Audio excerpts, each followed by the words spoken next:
राहुल गांधींवरून शरद पवारांचा पंतप्रधान नरेंद्र मोदींवर घणाघात। निवडणुका घ्यायच्या नाहीत आणि देशावर राज्य करायचं हीच मोदींची गॅरंटी।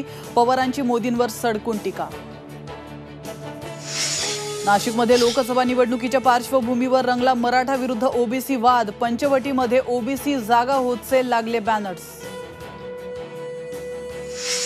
राज ठाकरेंची तोफ नारायण राणेंसाठी धडाडणार। आज कणकवलीमध्ये संध्याकाळी जाहीर सभा। महायुतीकडून सभेची जोरदार तयारी। केंद्र सरकारने कांद्यावरील निर्यात बंदी उठवली। मेट्रिक टनाला $550 किमान निर्यात मूल्य। सरकारच्या निर्णयाचा कांदा उत्पादकांना होणार फायदा। राज्यावर पाणी टंचाईचं भीषण संकट। 2952 टँकरनं पाणी पुरवठा सुरू, तर मराठवाड्यात सर्वाधिक टँकरनं पाणी पुरवठा।